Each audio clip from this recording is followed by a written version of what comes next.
Olá, ouvintes e leitores, sejam bem-vindos à nossa leitura bíblica comentada do Ictus Podcast.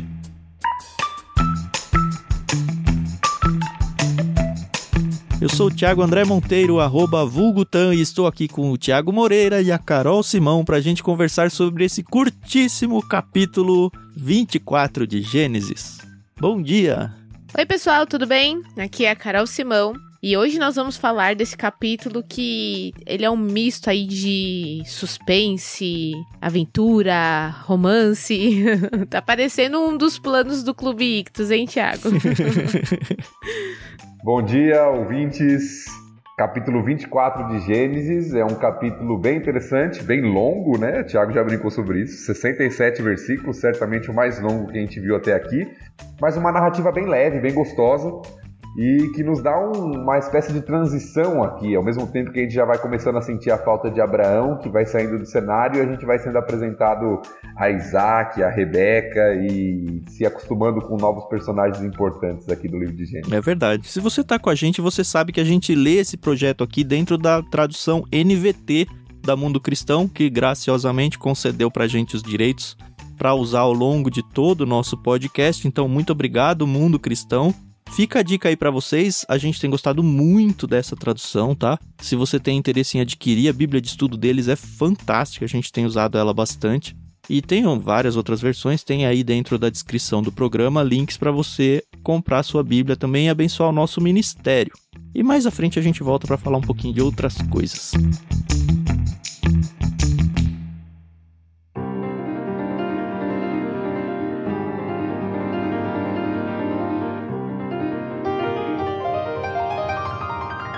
A gente vai quebrar a leitura de hoje em 4.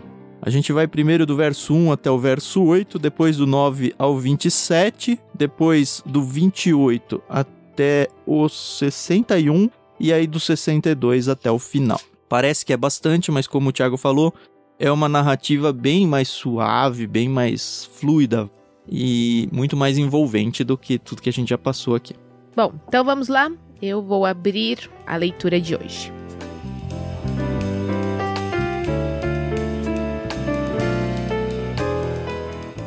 Abraão estava bem velho, e o Senhor o havia abençoado em tudo. Certo dia, Abraão disse a seu servo mais antigo, o homem encarregado de sua casa: faça um juramento colocando a mão debaixo da minha coxa. Jure pelo Senhor, o Deus dos céus e da terra, que não deixará meu filho se casar com uma das mulheres cananitas que aqui vivem, mas irá à minha terra natal, aos meus parentes, procurar uma mulher para meu filho Isaque. O servo perguntou: e se eu não encontrar uma moça disposta a viajar para um lugar tão distante de sua terra? Devo levar Isaque para morar entre seus parentes na terra de onde o Senhor veio? Não, respondeu Abraão. Cuidado, não leve meu filho para lá de jeito nenhum. O Senhor, o Deus dos céus, que me tirou da casa de meu pai e de minha terra natal, prometeu solenemente dar essa terra a meus descendentes. Ele enviará um anjo à sua frente e providenciará para que você encontre ali uma mulher para o meu filho. Se ela não estiver disposta a acompanhá-lo de volta, você estará livre do seu juramento. Mas não leve meu filho para lá de maneira nenhuma.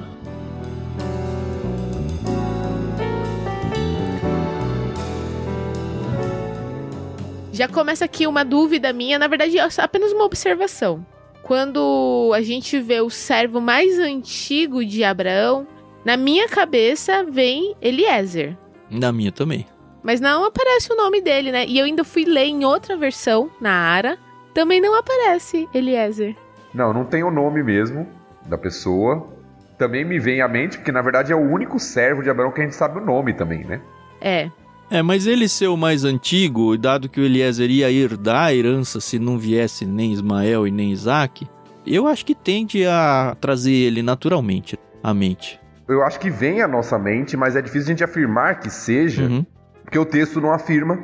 A gente não sabe se é Eliezer, se tinha um servo mais antigo, se Eliezer tá vivo até esse momento, porque Abraão já tá bem velho, né? E a gente não sabe se Eliezer ainda tá vivo, ou se tem agora outro servo que é mais antigo, então é difícil a gente falar, mas realmente é o que vem à mente, porque é o que a gente conhece. E não só a gente, né? Não é um achismo. Se a gente for para os comentaristas aí, praticamente todos eles É legal, né? Porque nenhum crava que é Eliezer, mas todos eles falam, provavelmente era o Eliezer.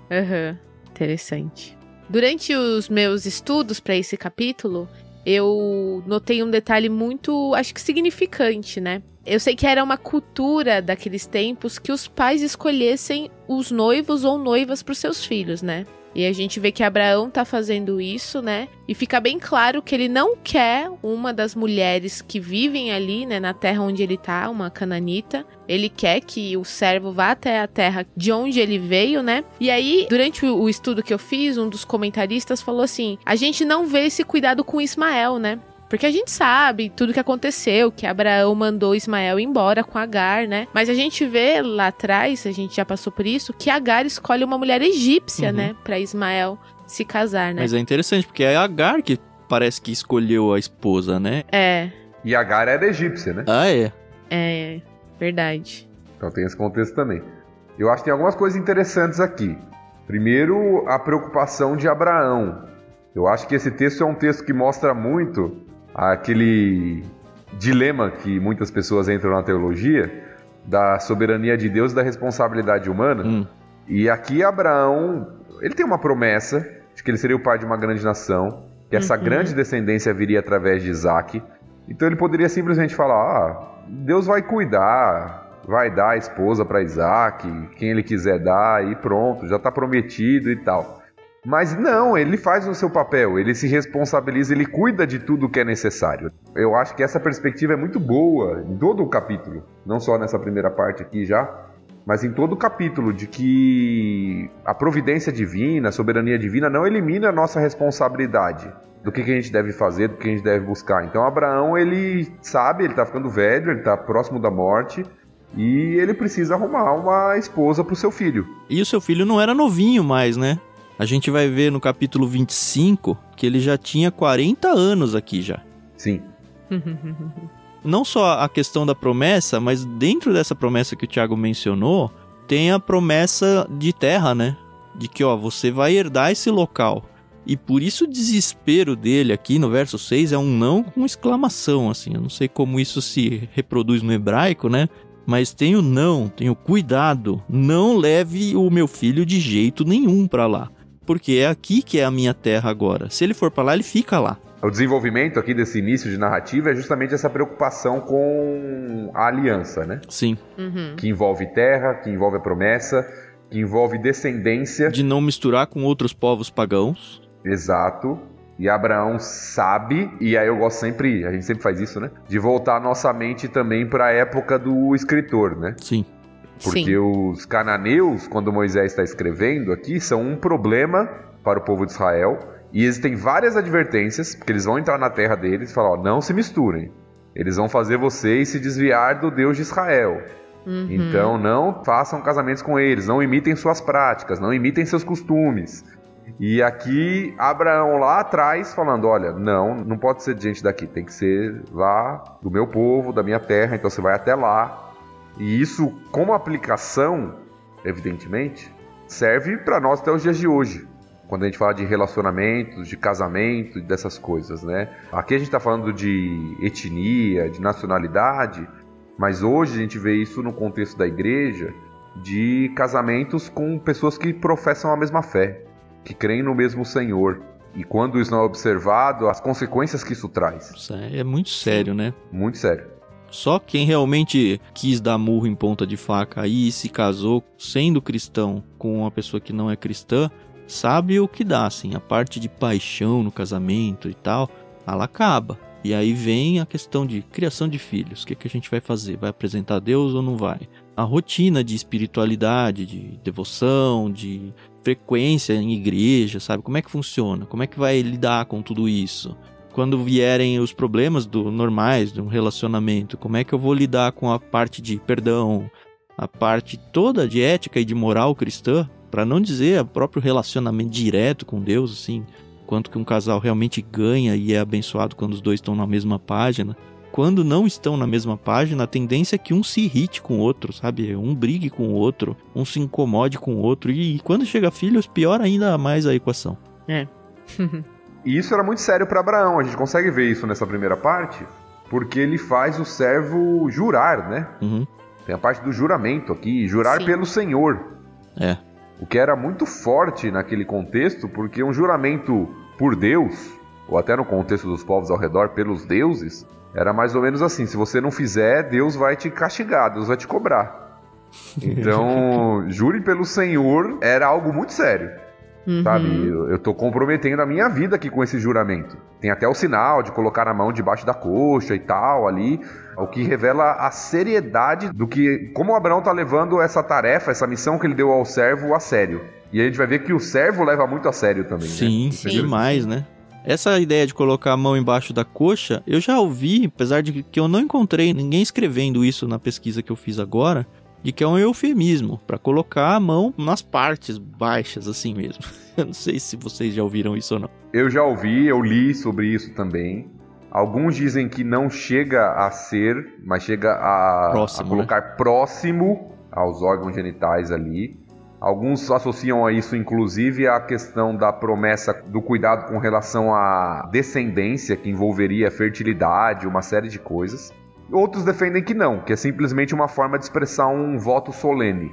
Uhum. Né, um sinal de um voto solene. É difícil bater o martelo, porque a gente não está naquele contexto. Pra gente isso é totalmente diferente. Mas o que dá pra bater o martelo é que era algo especial, era algo bem sério, assim.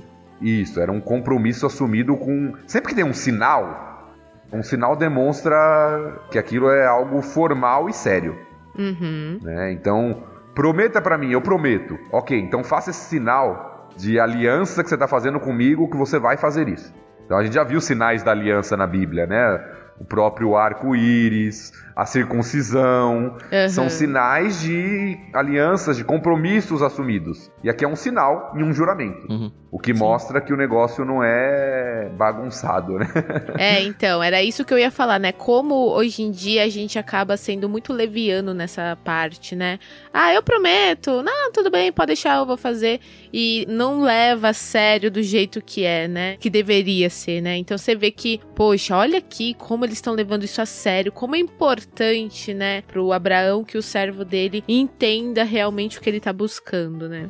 E eu fico assim, me colocando no lugar desse servo aí, ele percebe a seriedade da coisa, né? Tanto que ele fala, tá, eu vou, mas, assim, não depende tudo de mim, né? E aí, o que acontece se não der? E se não der certo, né? E é legal, ele tá porque preocupado. aí sim o Abraão coloca nas costas de Deus, né? Ele fala, olha, a gente vai só até aqui, a partir dali é Deus que tem que cuidar, e inclusive você não vai ser penalizado, nem vai ser responsabilizado caso, sei lá, você encontre a mulher e ela não queira vir junto com você. Deus que vai à frente. E a confiança de Abraão na providência de Deus, né? De que Deus vai prover. Porque ele fala lá no versículo 7, né? Ele enviará um anjo à sua frente e providenciará para que você encontre ali uma mulher para meu filho. Então, onde será que Abraão aprendeu que Deus provê, né? A gente já viu, né? No próprio sacrifício de Isaac, o Deus que provê. Então vai lá que Deus vai estar, ele vai providenciar, ele vai enviar um anjo e ele vai prover a mulher necessária. Assim como ele deu a provisão do cordeiro, ele vai prover a mulher necessária para Isaac, né? Uma coisa bem interessante, acho que é muito dessa cultura dos pais escolherem o casamento dos filhos, né? O Isaac não vai junto, né? É tão estranho isso na minha cabeça. Bom, ok, vai lá, escolhe uma pessoa, traz, e aí a que eu trouxer vai ser a esposa do Isaac. E é ok, né? Ô Thiago, agora que eu sou pai, eu penso que isso é bom, viu? Você já tá vasculhando aí quem vai ser os pares aí. Acho que a gente poderia voltar a essa época da gente escolher, né? Eu não sei, não. Não, tirando toda a brincadeira, porque eu sou pai também. Eu acho que... Eu me lembro quando eu era adolescente, ou não casado pelo menos, e a tendência é falar, não, que absurdo escolher pra uma outra pessoa, e a gente vê filmes e séries aí com esse negócio de... Ai, caramba. Eu não sei se hoje eu enxergo de uma forma tão amaldiçoada desse jeito. A gente entende, assim, pelos filmes, que muito, principalmente nas realezas e tudo, muito era escolhido com base na troca de poderes e favores e tal. Agora, no caso comum aí, e eu vou tomar caso comum nós três aqui, que nós três somos pais, Eu realmente acredito que nós, como pais e como mais vividos e como adultos, a gente talvez tenha mais condições de fazer um crivo correto sobre a pessoa, isso é uma pessoa boa ou é uma pessoa ruim. Claro que a gente pode errar também, mas comparado à opinião do filho, que é muito mais novo, inexperiente e principalmente está cegamente apaixonado por alguém e aí não enxerga os defeitos, a gente já passou por isso e sabe o que é, a tendência das pessoas é fazer besteira nessa escolha. E os pais normalmente, e até por isso que a gente incentiva, pelo menos a gente aqui em casa incentiva muito, olha, quando vocês, tem 2 meninos, né? Quando chegar o momento de namorar e tudo, considerem a opinião do pai e da mãe, sabe? Sobre a pessoa. Porque a gente vai enxergar coisas nessa pessoa, atitudes, reações, que você não vai enxergar quando você estiver apaixonado. É verdade. Isso é sabedoria, né? Você ouviu o conselho. Então. E eu sei que ele não vai querer me ouvir quando chegar a hora, porque na minha vez também eu não queria ouvir quando chegasse a hora. Mas hoje, com o coração de pai, pegando essa brincadeira que foi feita aí pelo Thiago, eu realmente até oro para que eles realmente tenham sabedoria de falar, olha, eles são aprovados pelo menos pelo meu pai e pela minha mãe, porque não tem ninguém no mundo hoje que quer melhor os meus filhos do que eu e a Renata. Sim. E eu vou dar aqui um exemplo muito pessoal. Eu sou casada com o Fernando, hoje 2021 vai fazer 8 anos que nós somos casados. Nos conhecemos desde o berçário da nossa igreja. E a mãe dele, minha sogra, ela sempre orou. Eu acredito que no início não era por mim, mas depois de uma idade ela falava pro Fernando, olha, Carol. Fada madrinha. E deu certo. Muito obrigada, viu, sogra? E assim, obviamente que o acampamento, a gente sempre foi em acampamento na nossa igreja, nos abriu muitas oportunidades para conhecer pessoas, né, tal. E eu sempre tive muito isso focado na minha cabeça. O rapaz que eu conhecer, que se interessar por mim, eu quero muito que ele conheça os meus pais, né, que passe sim o crivo dos meus pais, para que eu tenha um namoro, um relacionamento abençoado, né. E, ufa, não precisei disso, porque o Fernando já conhecia os meus pais, eu conheci os pais dele, então essa parte a gente pulou. Mas a gente teve, assim, uma criação na igreja muito parecida. Teologicamente falando, a gente parece muito, né? Temos as mesmas opiniões, então vale a pena, pessoal, perguntar pro papai e pra mamãe, então, o que você quer, entendeu? Não necessariamente vai ser aquele modelo, né? Mas pra você falar, poxa, ok, deixa eu ver, né? Sei lá, eu quero muito que o Benjamin faça isso, entendeu? Ainda acho que a gente deveria voltar à moda antiga. Vamos criar um movimento aí, Thiago. É só abrir uma hashtag que aí cai na mídia e pronto, né? Aí ou vocês são cancelados ou são muito apoiados. Depende se quem tá ouvindo a gente são os filhos ou os pais. É verdade. Ai. Antes da gente virar, eu só queria mencionar um detalhe aqui, olha. Quando o servo ele vai falar com Abraão, mas e se não der certo? É interessante a resposta do Abraão, porque ele não considera nem a possibilidade de que não vai encontrar alguém. Uhum. Ele considera a possibilidade desse alguém não querer vir. É diferente. Sim. Ele diz aqui, ó, cuidado, não leve meu filho pra lá de jeito nenhum, no 7 agora. O Senhor, o Deus dos céus, que me tirou da casa de meu pai e de minha terra natal, prometeu solenemente dar essa terra a meus descendentes. Ele enviará um anjo à sua frente e providenciará para que você encontre ali uma mulher para o meu filho. Ele joga totalmente essa responsabilidade para Deus. E aí a ressalva é, se ela não estiver disposta a acompanhá-lo, você está livre do seu juramento. Uhum.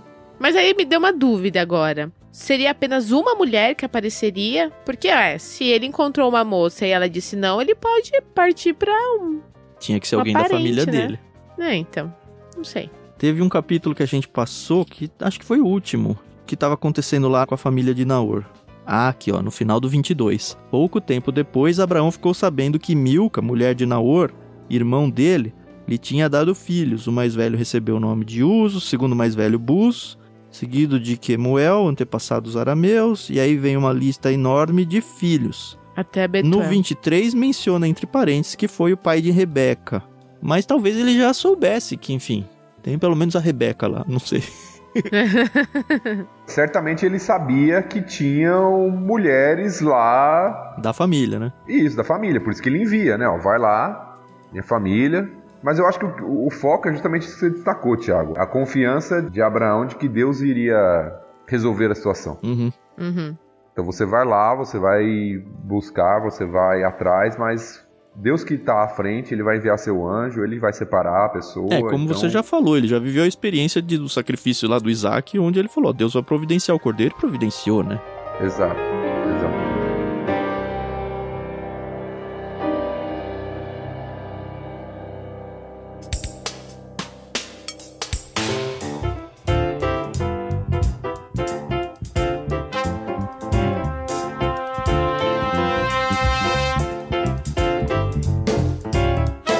Podemos virar?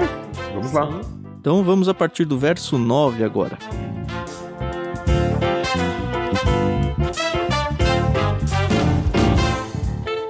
Então o servo colocou a mão debaixo da coxa de Abraão, seu senhor, e jurou seguir suas instruções. Em seguida, pegou 10 camelos de Abraão, carregou-os com presentes valiosos de todo tipo da parte de seu senhor e viajou para a terra distante de Arã-Naaraim. Chegando lá, dirigiu-se à cidade onde Naor, irmão de Abraão, havia se estabelecido. Ao entardecer, quando as mulheres saíam para tirar água, ele fez os camelos se ajoelharem perto de um poço nos arredores da cidade. Então o servo orou: Ó Senhor, Deus do meu senhor Abraão, por favor, dá-me sucesso hoje e sê bondoso com o meu senhor Abraão. Como vês, estou aqui junto desta fonte e as moças da cidade estão vindo tirar água. Esta é minha súplica. Pedirei a uma delas: por favor, dê-me um pouco de água do seu cântaro para eu beber. Se ela disser sim, beba, também darei água a seus camelos. Que seja ela a moça que escolheste para ser mulher do teu servo Isaque.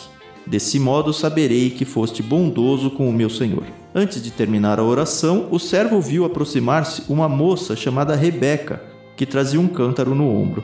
Ela era filha de Betuel, filho do irmão de Abraão, Naor, e de sua mulher Milca. Rebeca era muito bonita, tinha idade para casar e era virgem. Ela desceu à fonte, encheu o cântaro e voltou. O servo de Abraão correu até ela e lhe pediu: por favor, dê-me um pouco de água do seu cântaro para eu beber. Sim, meu senhor, beba, respondeu ela, e prontamente baixou o cântaro do ombro e lhe deu de beber. Depois que lhe deu de beber, disse: tirarei água para seus camelos também, até que estejam satisfeitos.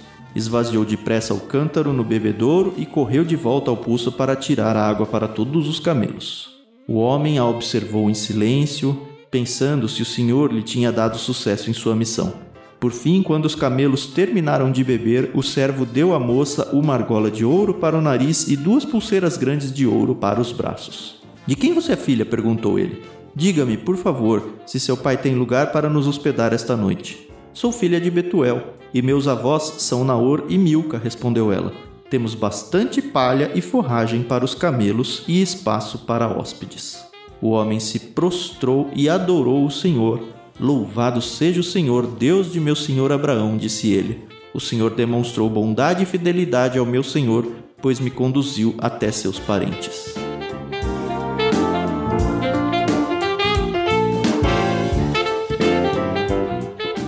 Bom, o juramento é feito, né? O servo aceita essa aliança aí. E vai. A primeira destaque que eu faço aqui é os camelos. 10 camelos. Na hora que eu tava lendo aqui, eu já pensei, camelo bebe água pra caramba. E eu comecei a fazer pesquisas. E apesar das bíblias de estudo que a gente, pelo menos que eu vi aqui, e os comentaristas que eu vi, dizerem que um camelo consegue beber em torno de 95 a 100 litros de água, se você for na Wikipedia, por exemplo, eles acreditam 200 litros de água. Uau! Então, assim, é de 100 a 200, tá bom? Eu não conheço camelo o suficiente para saber isso. Mas, assim, a viagem que eles fazem é muito grande. É praticamente aquela viagem de volta de Arã, né? Quando Abraão desce tudo. Então, dá pouco mais de 700 quilômetros aqui. 720 quilômetros, mais ou menos. Então, muitos e muitos dias de distância, onde os camelos iam chegar bem cansados. Sim. Pelo que eu vi aqui, quando chegava um visitante, era comum, assim, cordial, as mulheres que estavam à beira do poço oferecerem água para os viajantes, mas nunca para os seus animais. Porque tirar água para 10 camelos é encher uma piscina de 1.000 a 2.000 litros de água, sabe? Já pensou? E ela fez isso. E esse é o sinal, né, vamos colocar assim, que o servo pediu, né, pro Senhor, né, na oração. Porque envolveria, de fato, não era algo simples. Não.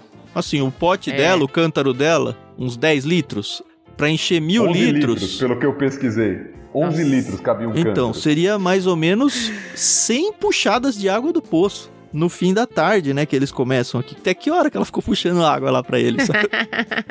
Ou bem cedo, ou fim da tarde, era o horário propício para ir ao poço. Sim. Nós temos no Novo Testamento, por exemplo, aquela história de Jesus com a mulher samaritana, que ela tá ao meio-dia lá. E o que muitos comentam é que essa mulher vai ao meio-dia justamente porque ela era mal vista pela sociedade. Porque ninguém vai tirar água ao meio-dia. E ela vai lá meio sozinha. Sim. O grupo de mulheres que ia, geralmente as mulheres que faziam esse papel, né, de carregar os cântaros, encher as águas, geralmente ia cedo ou no final da tarde por causa do calor. Né? Você não vai lá no meio do calor do dia pegar água. Então, esses eram os horários comuns. Mas se você começa a tirar água de poço, sei lá, 5 da tarde, Thiago, e tem que tirar 100 cântaros, que hora que você acaba isso? 10 da noite? Enfim, isso me espantou muito. E assim, deu um brilho no texto maravilhoso, porque a gente lê assim, pegou ali a água pro cachorro, né? Não, cara, são 10 camelos. Sim. E apesar de que tem uma variante aqui, até na NVT, como a gente está lendo, lá, em vez de poço, é colocado como fonte. Não tem que afundar, né? Não sei se você reparou isso, né? Versículo 13. Como vês, estou aqui junto desta fonte. Eu não tinha caçado essa, não. Então, eu vi que, na verdade, tem uma variante, né? Alguns acham que é poço, alguns acham que é fonte. Aí no texto. Mas mesmo que for uma fonte, você encher e colocar lá pro camelo, colocar pro camelo, não era algo, como você disse, esperado. A cortesia esperada era você oferecer água pro viajante. Isso era uma cortesia esperada. Mas pros animais, não. Porque, de fato, era muito trabalho. Como você disse, final da tarde, elas têm que voltar logo. Não pode ficar atrasando, não tem toda essa questão, né, de iluminação elétrica que nós temos hoje, né, um grupo de mulheres. Então, poderia gerar até um desconforto no grupo. Poxa, a Rebeca tá atrasando, e aí, precisamos ir embora, vamos lá. E isso se não tava atrapalhando a bica pros outros que queriam encher também. Então, é verdade. O que nós podemos ver é que na oração do servo, eu acho que está implícito isso. Quando ele pede para o Senhor que a mulher não apenas dê água para ele, mas também ofereça aos animais, eu acho que ele está buscando alguém que seja de fato generosa, hospitaleira. A gente já viu o quanto isso é importante para Abraão, né? Abraão foi alguém muito hospitaleiro em episódios anteriores, como a gente viu, né? Recebendo até os anjos lá e tal, fazendo um banquete e tal. E ele está procurando alguém assim, né? Que seja hospitaleira, generosa, que demonstre amor, cuidado. E ele encontra, né? Tem uma coisa que me incomoda um pouco nesse texto, pensando na religiosidade de hoje, tá? Que a oração do servo... Primeiro, assim, o destaque que eu faço é que, ó Senhor Deus do meu Senhor Abraão, né? Não é meu Deus. É bem legal de te destacar. O que não significa, porque alguns leem o texto assim e falam assim, tá vendo? Esse servo, ele não cria em Deus. Era o Deus só de Abraão. Não significa isso, tá? Na verdade, era muito mais uma fórmula de respeito aqui. É o Deus que é conhecido por ter uma aliança com meu senhor Abraão. A gente vê que esse servo, inclusive, ele adora no texto. Né? Ele reconhece a Deus e uma série de coisas. Porque às vezes a gente lê e fala assim, tá vendo? Não é Deus dele. Não necessariamente é isso, tá? O meu incômodo que eu ia falar, quando eu era adolescente, isso era bem recorrente. E foi recorrente. Recorrente não, mas aconteceu algumas vezes na minha vida e depois eu me senti até mal com isso. Mas eu queria trazer o assunto à baila aqui, pelo menos pra gente conversar sobre ele. Que é esse quase misticismo que algumas pessoas têm em relação a Deus, do tipo, se essa aqui for a mulher certa pra mim, que a próxima pessoa que sair daquela porta ali esteja vestindo azul, sabe? E aí sai uma pessoa de colorido. Aí você fala, mas tem azul também, sabe? E é meio que isso que o servo faz, né? Ele fala, Deus, se for isso, que aconteça isso, isso, isso, isso e isso. E eu acho isso meio perigoso hoje em dia, porque é meio que jogar com Deus, né? Não sei. Tipo barganhar, né? Primeira coisa, uma regra de interpretação aqui dos textos bíblicos. Quando a gente está numa narrativa, não significa que isso é um modelo de prática pra gente. Uhum. O texto está narrando Isso algo que aconteceu. Bem importante que o Thiago falou. Eu acho que você devia falar de novo, mais enfaticamente, Thiago. É uma das regras de hermenêutica que a gente aprende no seminário, né? Então a gente está numa narrativa contando algo que aconteceu. Deus usou isso para providenciar o que ele queria, fazer a sua vontade ali, trazer a mulher para Isaac, Rebeca, mas não é regra, não é padrão, não significa que, então se eu fizer isso, Deus vai mostrar a vontade dele por meio disso. A gente tem que tomar cuidado, porque esse não é o meio comum. Uhum. Tem um livro muito interessante do Heber Campos, chama Tomando Decisões Segundo a Vontade de Deus. Muito bom mesmo. E ele trabalha sobre isso, é bem legal. Ele mostra como a gente deveria tomar decisão, com base na palavra, com base na sabedoria, com base no conselho de pessoas espiritualmente sadias e uma série de coisas. E não jogar sortes com Deus, né? Exatamente. Isso que o Thiago falou é interessante, porque às vezes as pessoas fazem isso, é comum. E às vezes isso é tão subjetivo e tão perigoso, porque, se é o que eu quero, eu vou pedir um sinal bem fácil. Se não é o que eu quero, eu vou pedir um sinal bem difícil, bem improvável de acontecer. A gente vê isso acontecendo com Gideão também. Lá no livro de Juízes. Quem que é aquele que tem o chumaço de algodão lá? Gideão. O Gideão. É bizarro isso, porque naquela história ele fala, se for tal coisa, o chão em volta vai estar seco e o algodão vai estar úmido depois que amanhecer.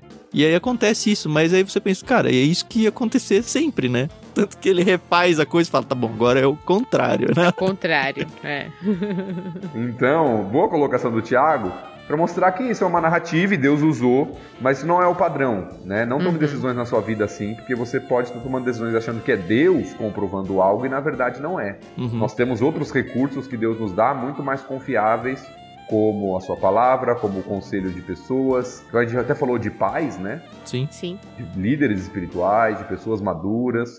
A Bíblia fala que na multidão dos conselheiros a sabedoria. Então a gente deveria considerar muito mais esses meios naturais que Deus já nos deu do que buscar respostas subjetivas e místicas. Não use esse texto como base bíblica para aquilo que você quer usar, tá bom? Um destaque que eu vejo no texto, também, seguindo aqui, é a pronta resposta de Deus, né? Versículo 15. Antes de terminar a oração. Então o servo faz aquela oração lá, e eu saberei que o Senhor foi bondoso com meu servo Abraão, se isso acontecer. E antes de ele terminar a oração, Rebeca já se aproxima. E infelizmente não é sempre assim, né? Seria mais fácil, né? Já pensou? Eu oro para Deus, peço um sinal, se Deus der o sinal já está comprovado.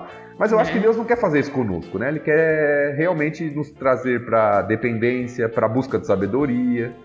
Mas no texto, diante da situação, talvez até da urgência, Abraão já velho, próximo da morte, Deus resolve as coisas rápido e mostra claramente a sua vontade. Então o servo termina de orar, quando ele levanta os olhos, Rebeca já está lá com um cântaro no ombro, é a filha de Betuel, é uma moça muito bonita. Então várias evidências vão sendo dadas aqui de que Deus está realmente, apesar do anjo lá que foi citado não aparecer, Deus está lá enviando o seu anjo à frente e cuidando de tudo aquilo que era necessário, né? Verdade.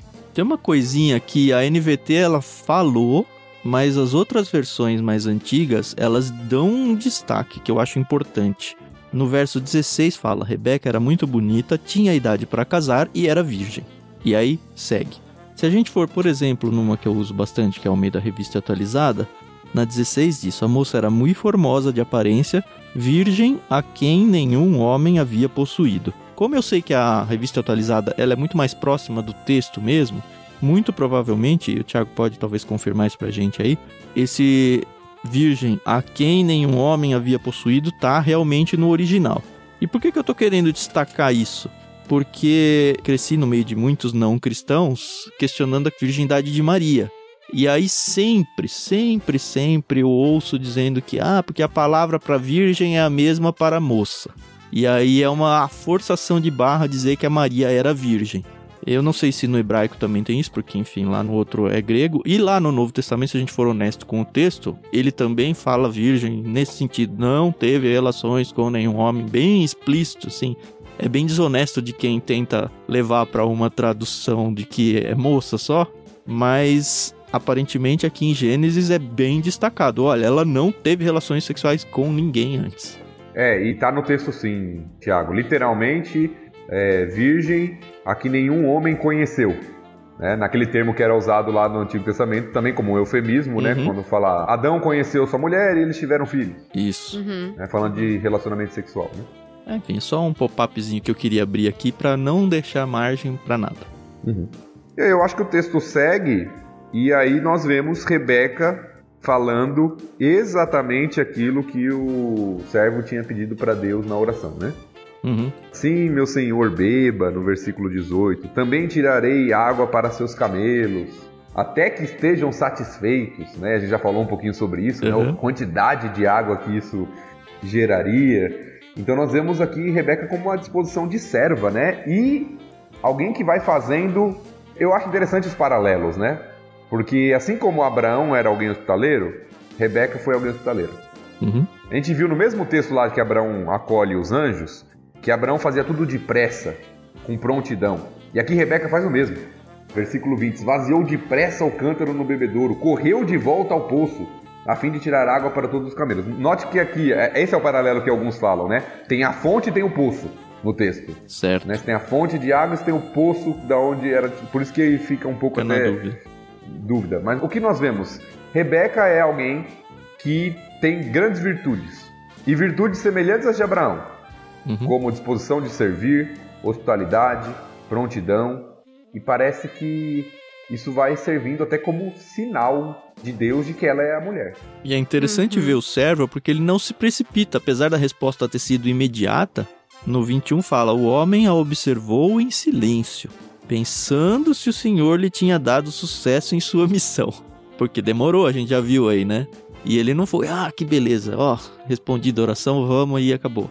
E ele ainda dá uma sondada com ela, olha, de quem que você é filha, né? Vamos ver se realmente é alguém que, nesse cenário aí da descendência aí, ela tá qualificada, né? Bom, aí o que acontece é que a Rebeca diz quem são, né? Os pais dela e tal. E a gente já sabia, mas o servo não sabia ainda. E é muito legal de ver a reação do servo, né? Porque, enfim, cai a ficha aí pra ele, comprova todos os quesitos que ele tinha lá pra dar o check. E ele se joga na frente dela ali, se lança ao chão, se prostra e adora o Senhor. Louvado seja o Senhor, Deus do meu senhor Abraão. Demonstrou bondade e fidelidade ao meu senhor, pois me conduziu até seus parentes. E se a gente for pensar...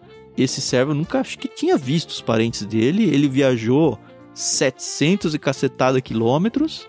E as primeiras pessoas com quem ele conversa é exatamente os parentes que ele estava em busca, sabe? É muito providência de Deus. Nossa, você falou algo que eu não tinha pensado. Mas existe uma possibilidade, talvez remota, não sei, do servo ter saído junto com Abraão. Pode ser. O Eliezer tinha saído de lá, né? Então, Abraão saiu com servos lá, né, da terra dele, com 75 anos. Já se passaram, né, bastante tempo aqui, mais de 60 anos, certamente, quase 70 anos, eu acho.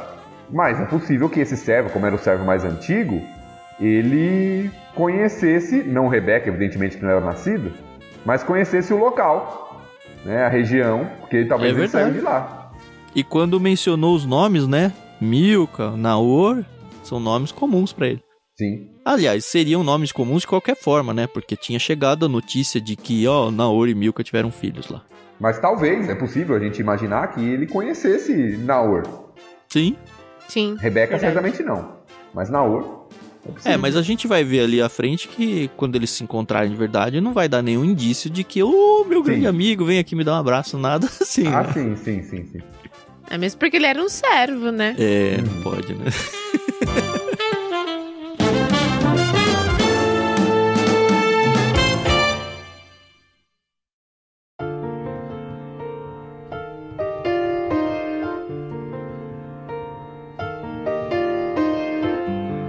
Beleza, vamos lá, Thiago, sua vez. Vamos seguir. Então, vamos ler agora do 28, uma leitura um pouquinho maior, né? Até o versículo 61.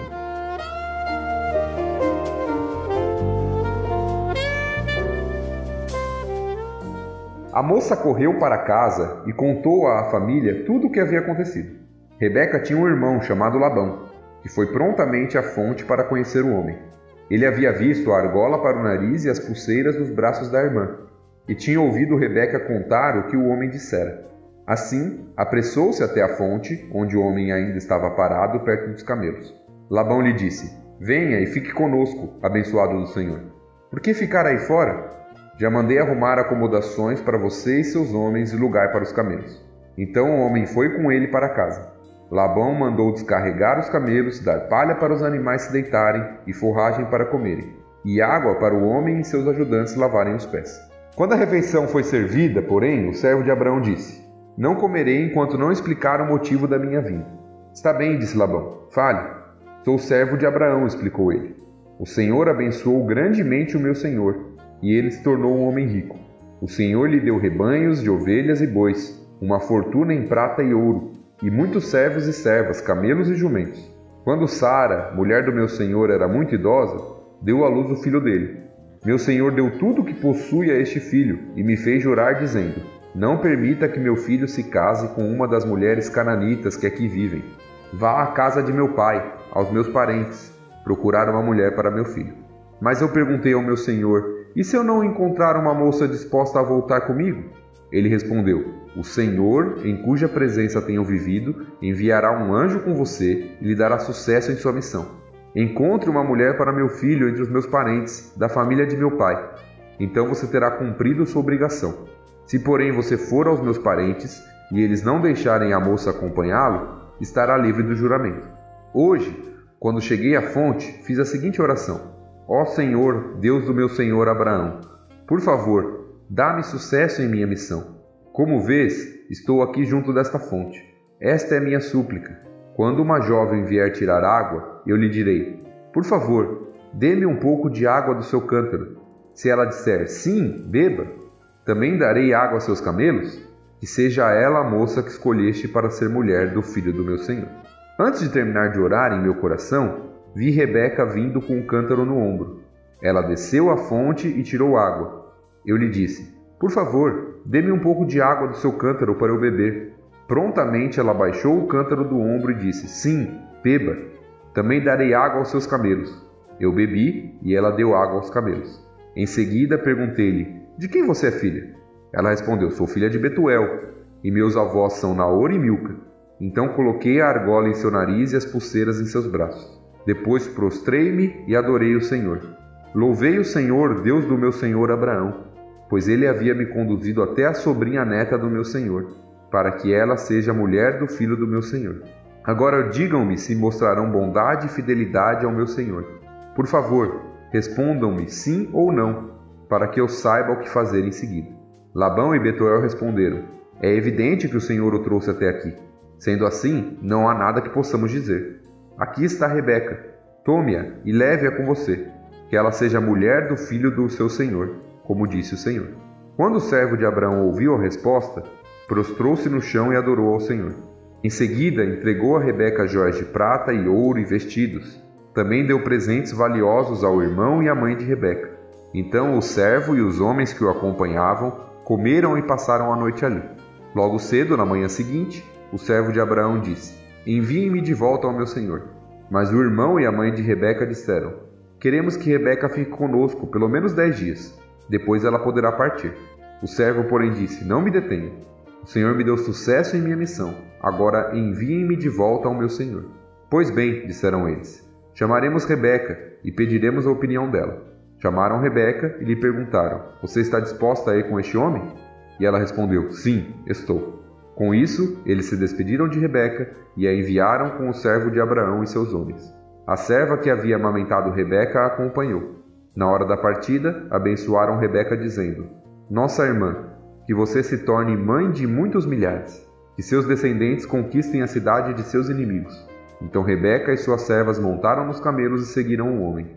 Assim, o servo de Abraão partiu, levando Rebeca.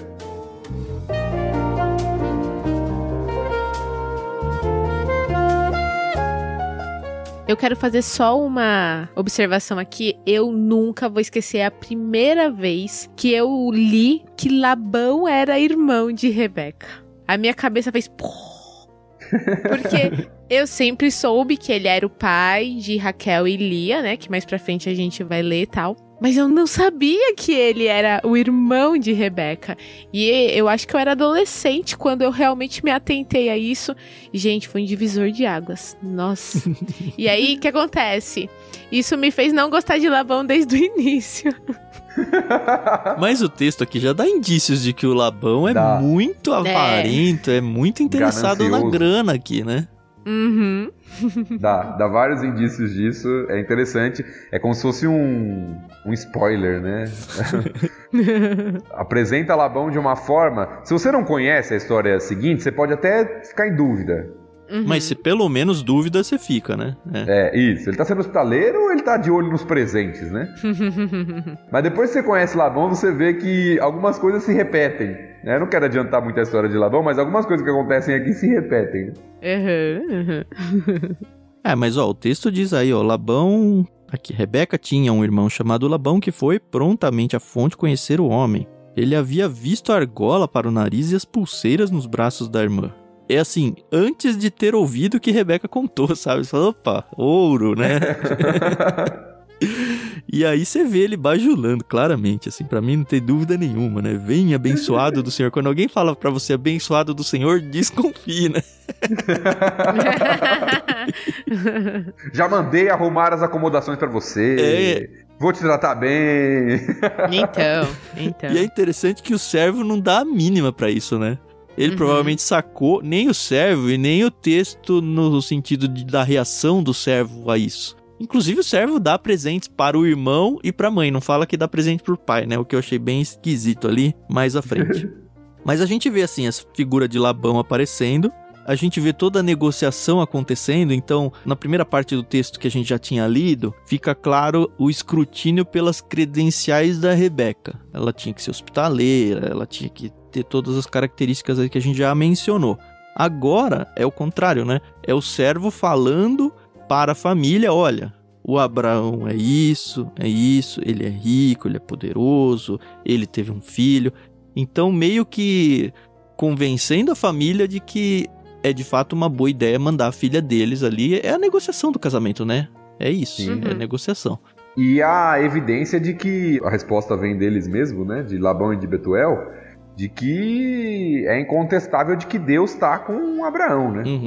Não só pela riqueza, por ser abençoado, por todos os sinais ali que são apresentados, mas por tudo que aconteceu, né? Sim. O Abraão e sua família lá na terra de Canaã são monoteístas, eles têm o Deus de Abraão. Aqui a família do Arã, provavelmente não, nem a Rebeca. A gente vai ver lá na frente que a Lia e a Raquel roubam os deuses da casa do Labão. Então a gente não pode esquecer a origem da família do Abraão, que veio lá de Ur dos Caldeus, eles subiram lá para Arã, no norte lá da Mesopotâmia, só que o contexto deles ainda é politeísta. Então para Rebeca vai ser um casamento misto, né? Porque eu acredito que ela talvez até tenha levado ali seus deuses, a Bíblia não vai contar sobre isso, mas não é assim, casar duas pessoas que acreditam em Deus. O que torna ainda mais surpreendente essa reação aí da família da Rebeca em dizer, olha, é inegável que é Deus que fez tudo isso. De fato, boa colocação, porque Abraão saiu de um contexto politeísta. Deus revelou a ele saiu de um contexto politeísta para se relacionar com o único Deus. Talvez conhecessem a história do porquê Abraão saiu, mas aparentemente não houve mudança ali. A gente vê lá Raquel, os ídolos do lar, então tudo isso mostra esse contexto mesmo. Por mais que a gente fale, a família ali, os parentes de Abraão, a gente já tenta associar diretamente, mas de fato é uma religião distinta, né? O que eu acho interessante no texto aqui também é como o servo é alguém focado na missão, né? Demais, né? Porque ele não deixa se envolver pelo contexto ali da hospitalidade, do cuidado, de todas as coisas. Ele fala, não, ó, antes de começar aqui, eu não quero nem comer, eu quero explicar por que eu vim aqui. E é bem diferente da gente, né? Porque, sei lá, você vai marcar uma reunião de trabalho ou uma conversa séria com alguém. É aquele, primeiro vamos sentar, como é que vai a família, vamos comer alguma coisa, e depois que acaba tudo, não, agora, ó, tem uma coisa que a gente precisa conversar. Aqui não, cara. Inverte tudo, né? Não quero nem perder meu tempo de comer aqui se não for pra andar a coisa aqui. Eu acho que isso revela aquela questão da seriedade do juramento lá. Ele sabe por que ele tá lá e ele quer ter a certeza de que a missão dele vai ser bem sucedida, então antes de qualquer coisa ele quer mostrar, né, o que está acontecendo e qual é o propósito dele. Né? E a própria narrativa do texto, ela tem uma característica que pode até irritar alguns, talvez para outros julgar erroneamente de que o estilo ou a beleza literária é fraco, que é a ideia de, cara, vou contar a história tintim por tintim, tudo de novo, né? E é exatamente isso que acontece, assim, parece que a gente já tá lendo tudo outra vez. Só que não, se a gente for pensar e faz sentido e pesquisar sobre isso, isso era uma característica textual muito comum dos textos da época aí, justamente porque é um texto narrativo e ajudava muito na memorização da história, você ficar repetindo e repetindo e repetindo a história várias vezes. A gente vai ver isso acontecer algumas outras vezes aí no Antigo Testamento, principalmente dentro do Pentateuco, onde acontece uma coisa. Aliás, no Novo Testamento tem um pouco disso também. E aí vem alguém falar o que aconteceu. E aí o texto conta tudo de novo, igualzinho. Você fala, cara, bom, já li. Eu acho que além dessa questão, Thiago, que é verdade, né? Eu acho que é justamente uma questão de ênfase. Não só de memorização, e que de fato ajudava muito, mas de enfatizar qual é o ponto. Qual é o ponto da passagem, né? Qual é a lição que está sendo ensinada aqui? Que Deus está provendo, está soberanamente. Então o que é repetido? Olha, eu saí lá, foi prometido que Deus enviaria o anjo, não é por acaso, ele vai dar sucesso na missão, eu orei para Deus e aconteceu exatamente isso. Antes mesmo de eu terminar de orar, já estava lá a Rebeca, fez exatamente o que eu tinha orado. Ou seja, qual que é a ênfase? Olha, isso é de Deus, não é acaso o que está acontecendo. Não tem como a gente negar. Tanto é que a conclusão de Labão e Betuel é evidente que o Senhor trouxe até aqui. Eles conhecendo ou não o Senhor, olha, não tem como negar. Se tudo isso que esse cara está falando é verdade, é muita coincidência, né? Tudo que aconteceu. Aí tem aquela parte que eles falam, olha, tudo bem, Rebeca pode ir, mas a gente queria que ela ficasse aqui uns dias, né? E pra mim, lendo isso, ok, ela quer preparar o enxoval dela, ela quer se despedir das amigas, ela quer dar... Eu lembro que quando eu fui casar, eu fiquei assim, a última semana, todo o estresse do casamento, mas aquele sentimento de, poxa, eu tô saindo da casa dos meus pais. Vai ser a última vez que eu vou dormir aqui, última vez que eu vou tomar café da manhã com os meus pais. E eu lendo, né, eu fico, talvez seja isso que eles querem, né? Mas o servo fala, não, senhor, vamos embora agora.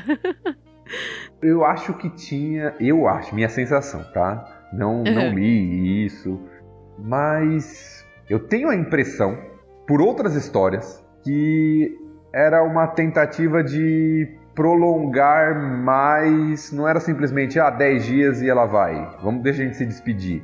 Isso acontece com Labão também. Então, isso que eu ia falar. Me lembrei muito do Labão negociando o salário lá do Jacó, e não, mais 7 anos, não, mais 6 anos, não, mais isso. Eu não tinha pensado nisso. E depois de todos esses anos, quando Jacó quer ir embora, Jacó tem que sair fugido, porque o homem não quer deixar ele embora. É verdade. Eu acho que não é aquele negócio, tudo bem, me dá um tempinho pra preparar as coisas. É mais vamos prorrogar aqui mais um tempo? Peraí, não vai ainda não. Aí quando chegasse esses 10 dias, não, vamos esperar mais um pouco. Não, vamos esperar mais um pouco. Então me dá essa impressão no texto, né? Uma enrolação, assim. Né? Uma enrolação. A gente já viu isso aí com Ló, um pouquinho, né? Na saída. Tem realmente outros textos bíblicos que vão ter esse negócio. Não, vamos segurar. Mas também me deu exatamente essa mesma sensação aí. Eu nem imaginei esse cenário aí que a Carol desenhou, todo o Disney aí. Mas eu acho que foi muito isso. Até porque não foi a Rebeca que queria ficar, né? Aliás, muito pelo contrário, né? A hora que falou, não, então vamos perguntar pra ela. Ela falou, não, vamos. Aparentemente a coisa não tava muito boa pra ela ali na casa dela. E se a gente for olhar, por exemplo, o jeito que a Lia e a Raquel saem de casa depois, elas reclamam pro pai, você ficou trocando o salário aí do Jacó, você não queria deixar a gente embora e tal. É o mesmo cara, né? Não mudou. Então, assim, provavelmente pra própria Rebeca foi um escape de uma situação que talvez ela tivesse presa e falar, beleza, agora finalmente eu tenho uma chance de mudar alguma coisa na minha vida. Eu tive muito essa sensação. Não li isso em lugar nenhum também. E também a gente não pode perder de vista que o casamento e a possibilidade de gerar filhos, todas essas coisas, para a mulher era algo muito esperado. Uhum. Então, era um sonho. Sim. Partiu, né? Vamos, agora surgiu essa oportunidade. Era algo que surgiu ali e, de fato, ela quis, e foi uma resposta também que possibilitou, né? Novamente, Deus conduzindo a situação ali, né? Vamos chamar lá para ela. Ela falou, tô disposta. Sim, vambora. E foram, né? No verso 52 tem de novo, né? Quando o servo de Abraão ouviu a resposta, prostrou-se no chão e adorou o Senhor. Eu acho muito legal esses dois textos aí que falam dessa adoração pública, né? De se prostrar, não é simplesmente fazer uma oração em secreto no seu quarto. Ele, diante das pessoas ali, ele se prostra ao chão e adora o Senhor. Talvez seja muito cultural também, a gente não tem como saber aqui. Mas essa honra que ele presta a Deus aí, nos dois momentos cruciais. Se a gente for lembrar lá quando ele estava conversando com Abraão, ele fala, olha, e se eu não encontrar?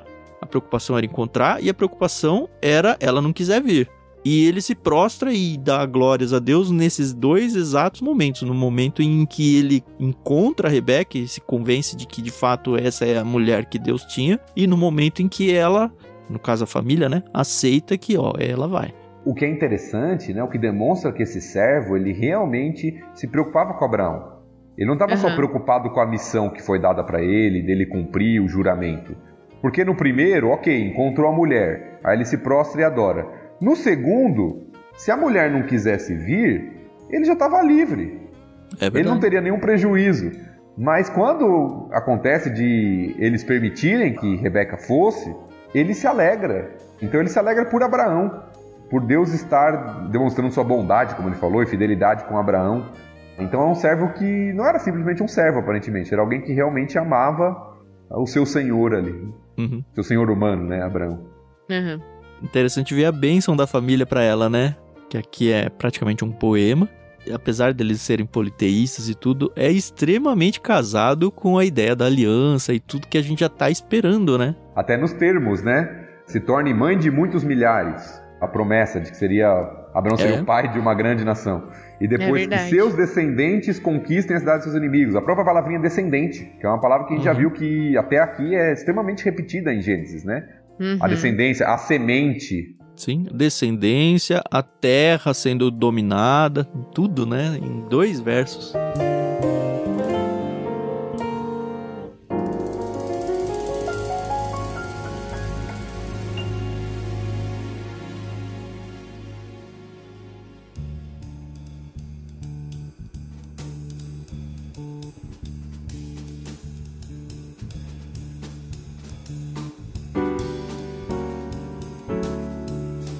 Eu tô satisfeito com esse trecho aí. Se a gente ficar passeando muito em cima dele, é tudo que a gente já falou no capítulo anterior. Acho que dá pra ir, né? Beleza, então vamos ao desfecho, né? O casamento. Vamos lá.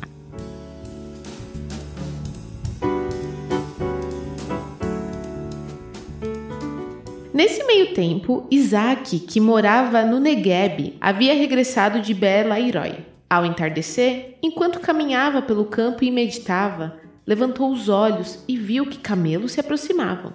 Quando Rebeca levantou os olhos e viu Isaac, desceu do camelo no mesmo instante e perguntou ao servo: "Quem é aquele homem que vem pelo campo ao nosso encontro?" Quando ele respondeu: "É o meu senhor."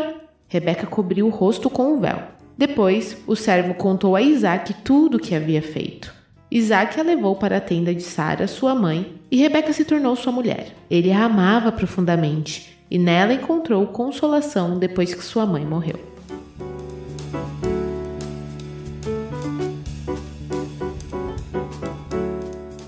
Que casamento majestoso, hein, Carol? Né? Bom. É um casamento, né? Apesar do texto ser tão direto, é o casamento de Isaac com Rebeca aqui. Era assim. Sem fotógrafo, sem buffet. Assim, é que a gente tá acostumado em outras leituras bíblicas, né, a ver festas e de dias, né, a noiva esperando pelo noivo. Então, soa um pouco estranha essa leitura, né, mas se você for pensar em Adão e Eva, foi assim também, né, não teve ali uma cerimônia, eu vos declaro marido e mulher, né. Até porque não tinha pastor lá, né. Mas nós vemos que tem todo apesar de não ter de fato uma cerimônia formal aqui, tem todo um protocolo e um respeito, né? Rebeca tá vindo com o servo e tal, quando ela percebe a distância, quando ela pergunta, né, se é o homem com que ela vai casar, ela coloca o véu, cobre o rosto com o véu e tal. Tem toda uma situação ali de respeito, de formalidade em certo sentido. Vocês se ligaram nesse Berlai Roy aí, que ele já apareceu na Bíblia, hein? Sim. Então. Você não lembra de onde é isso aí, Carol? Não, agora... Não. É onde a Agar tinha ido com o Ismael. Ah, é verdade. Então lembra quando o anjo vem e fala, não, volta? É naquele momento, né, que manda eles voltarem. É interessante que seja o mesmo lugar, inclusive onde Deus se manifestou na Terra, né? Não sei se isso tem algum significado, acredito que não, ou pelo menos a gente não deveria ficar buscando tanto misticismo assim, mas é interessante esse lugar voltar aqui ao cenário. E é um local onde, novamente, mostra Deus provendo e vendo, né? Até o significado do nome tem a ver com isso. O Deus que vive, me vê e tal. E aqui, novamente, o texto, acho que volta à memória, eu acho que é proposital, né? De que foi Deus que providenciou aquele casamento. Da mesma forma, Deus continua provendo, Deus continua vendo a necessidade, Deus continua providenciando o que é necessário para a sua promessa ser cumprida. Verdade. E se a gente for no verso 66, fiquei muito satisfeito. Depois o servo contou a Isaac tudo o que havia feito. E ainda bem que ele não contou no texto tudo outra vez, senão esse episódio ia ter 2 horas, né? Não ia acabar o capítulo, né?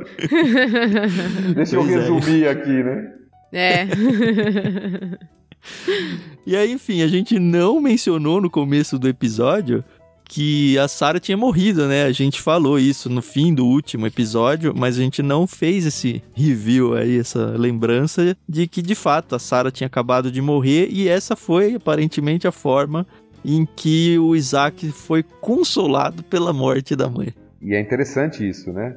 A gente falou sobre isso no episódio que a gente comentou a morte de Sara e foi realmente ali algo que abalou Abraão, Isaac, pela importância de Sara em todo o contexto.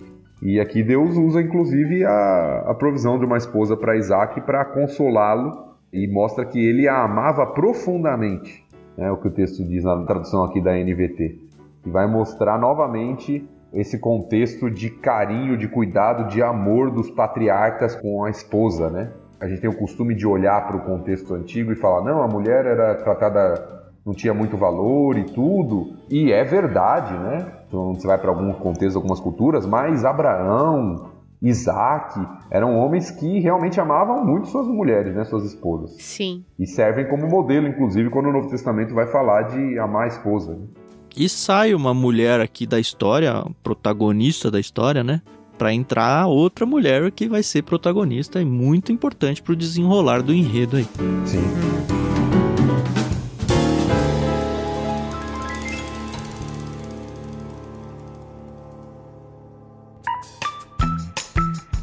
Carol, Oi. Temos no Clube Ictus, que você ouvinte não conhece, nós temos um clube de assinaturas. Sim. Em que a gente manda livros para as pessoas que querem assinar os nossos planos. E nós temos um plano lá até que bem recente, né, Carol? Chamado Plano Vida. E a gente queria convidar vocês, ouvintes, a conhecer um pouco melhor esse plano, porque, de fato, a gente acredita que ele tem muito, muito mesmo a ver com o nosso projeto aqui de leitura bíblica comentada.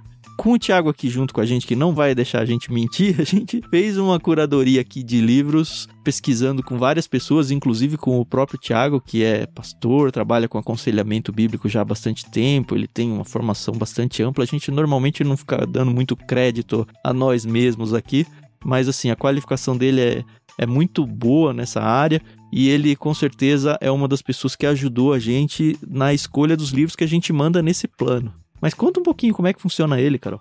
Então, pessoal, a gente criou o Plano Vida porque nós vimos aí a necessidade de algumas pessoas que nos procuraram, né, perguntaram, e aí, vocês não vão mandar livros cristãos, tal? E nós decidimos, então, criar um plano onde nós focaríamos na vida cristã prática, entendeu? Então, obviamente que nada substitui a Bíblia, nós temos exatamente esse programa para provar isso, como é importante a gente ler a palavra de Deus, mas nós sabemos que existem bons autores que estudam e que se aprofundam na palavra de Deus e escrevem excelentes livros. Durante esse episódio, o próprio pastor Tiago indicou aí um livro excelente do pastor Heber Campos Jr., e nós estamos tendo esse cuidado de enviar livros que expressem, muitas vezes, a experiência do próprio autor, mas sempre focado na palavra. O que eu queria destacar, eu acabo meio que sempre destacando aqui, e assim até por um ranço pessoal mesmo, a gente sabe que tem aqueles livros que são meio autoajuda cristã, né? E eu não gosto desse tipo de literatura de verdade. E eu sei que o Thiago também não é muito a favor delas, né, Thiago? Eu acho que a gente tem que ter esse filtro, né, de realmente ter livros devocionais que vão ajudar na nossa espiritualidade, mas que não sejam aquela água com açúcar, né? Isso, água com açúcar é uma boa. Porque assim, se a gente vai para livros cristãos, a gente tem 2 grandes núcleos, vai? São os livros mais acadêmicos, mais de referência, onde você vai estudar num seminário, teologia pesada, e livros práticos, livros de oração, livros de problemas, como é que eu vou lidar com isso, com aquilo. Então, esse plano vida é justamente esse segundo grupo, tá? A gente tem no Clube Ictus, sim, o plano Bíblia, que é esse livro mais acadêmico, e tem, que a gente queria fazer um destaque aqui, porque realmente casa muito com o que a gente faz aqui, que a gente espera que as pessoas estejam tendo suas vidas transformadas, e a gente coloca então à disposição de vocês, ouvintes, mais essa ferramenta, e vocês, ouvintes, podem sim ajudar a gente nisso, seja assinando 1, 2 meses, a gente não tem carência, você pode entrar e sair no prazo que você quiser, como até uma forma de você ser abençoado e ao mesmo tempo abençoar as nossas vidas também, fazendo parte então desse plano, tá bom? Considerem com carinho, se você tem interesse, tem link aí na descrição do programa ou através do site ictus.com.br. Eu tô bem satisfeito, foi um episódio que eu tava com muito medo do tamanho dele, e até que não foi tanto assim. E é isso, a gente volta na semana que vem com o capítulo 25, onde a gente vai se despedir de mais um personagem importante aí, e de fato mudar totalmente de núcleo aí dentro da história. Mais uma vez, muito obrigado, Carol, Thiago, pelo estudo, pela participação aqui. Muito obrigado, ouvintes, por estar com a gente. Não esqueçam de divulgar esse podcast. A gente tem feito isso com muito carinho para que as vidas sejam abençoadas e o alcance vai depender muito mais de vocês do que de nós mesmos, tá bom? Isso aí, pessoal. Muito obrigada aí pela paciência e a gente se ouve no próximo episódio. Muito bom, obrigado pela sua participação conosco. Como o Tan já falou, compartilhe, divulgue, incentive a leitura da palavra junto com seus irmãos em Cristo, com seus amigos, com aqueles que ainda não conhecem a Bíblia e podem conhecer através desse recurso aí. Deus te abençoe.